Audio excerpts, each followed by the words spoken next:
ఏఈగా విధులు నిర్వహిస్తున్న హేరూరు నికేష్ కుమార్ ఇంటి నిర్మాణానికి ఎన్ఓసి ఇవ్వడానికి ఓ వ్యక్తి నుంచి లక్ష లంచం తీసుకుంటుండగా ఏసీబీ అధికారులు ఈ ఏడాది మే 30న పట్టుకున్నారు. ప్రస్తుతం సస్పెన్షన్లో ఉన్న నికేష్ ఆదాయానికి మించిన ఆస్తులు కలిగి ఉన్నట్లు ఏసీబీ అధికారులు గుర్తించారు. శనివారం తెల్లవారుజాము నుంచి సాయంత్రం వరకు నికేష్ నివాసంతో పాటు అతడి బంధువులు స్నేహితులు నివాసాలు కార్యాలయంలో కలిపి మొత్తం 19 ప్రాంతాల్లో సోదాలు నిర్వహించారు. ఆస్తులకు సంబంధించిన పలు పత్రాలని స్వాధీనం చేసుకున్నారు. 5 ప్రాంతాల్లో ఇంటి స్థలాలు, 6.5 ఎకరాల వ్యవసాయ భూమి, ఖరీదైన అపార్ట్మెంట్లో 6 ప్లాట్లు, 2 వ్యాపార సముదాయాలు నికేష్ కుమార్కు ఉన్నట్లుగా ఏసీబీ అధికారులు గుర్తించారు. స్వాధీనం చేసుకున్న పత్రాల ప్రకారం స్థిర చర ఆస్తులు కలిపి మొత్తం 17.74 కోట్ల వరకు ఉంటుందంటూ అధికారులు తెలిపారు.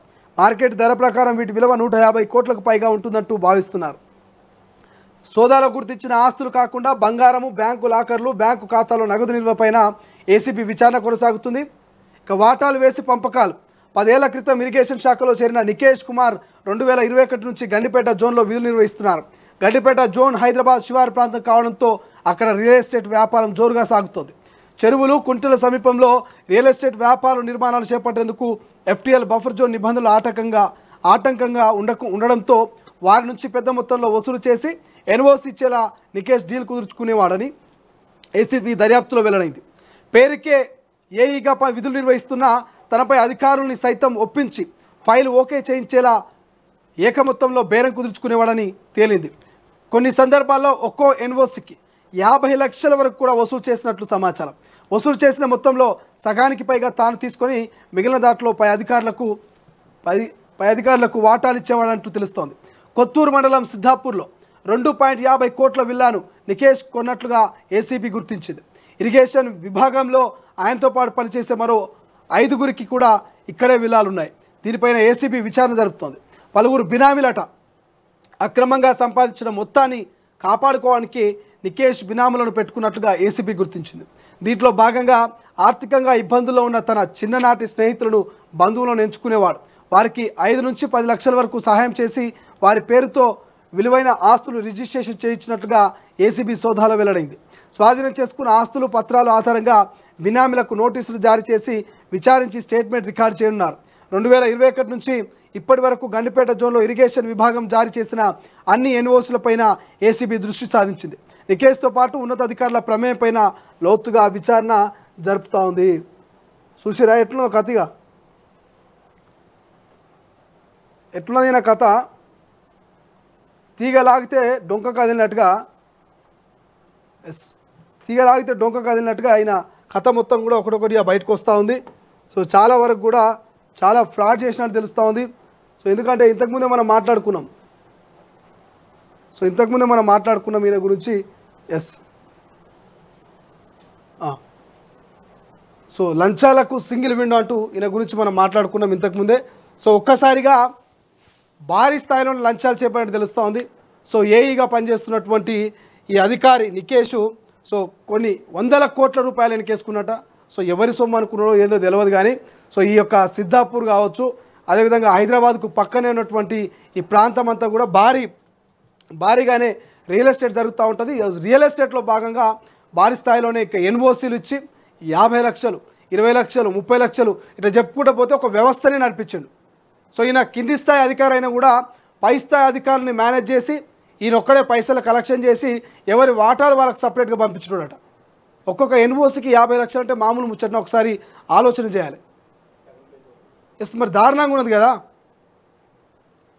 సో మనం చూస్తూ ఉన్నాం కదా, మొత్తం 2021 నుంచి ఆయన గండిపేట జోన్లో విధులు నిర్వహిస్తున్నట.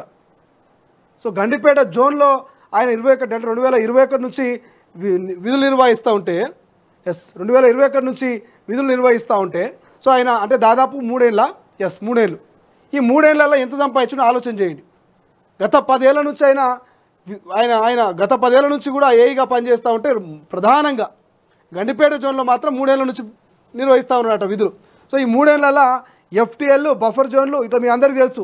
ఈ మధ్యకాలంలో హైడ్రా వచ్చిన తర్వాత ఎక్కడికక్కడ ఎఫ్టీఎల్, బఫర్ జోన్లో ఉన్నటువంటి అక్రమ నిర్మాణాలని కూల్చి పాడేస్తూ ఉంది.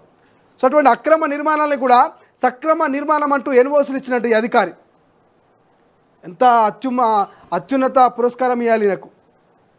ఎంత మంచి అధికారి చూడండి.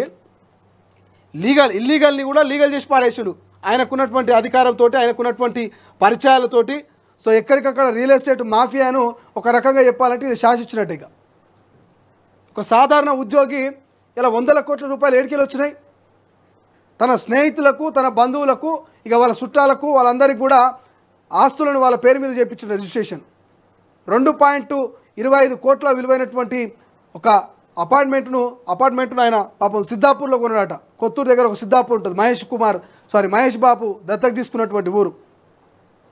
సో శంషాబాద్కు చాలా అత్యంత చేరువలో ఉంటుంది.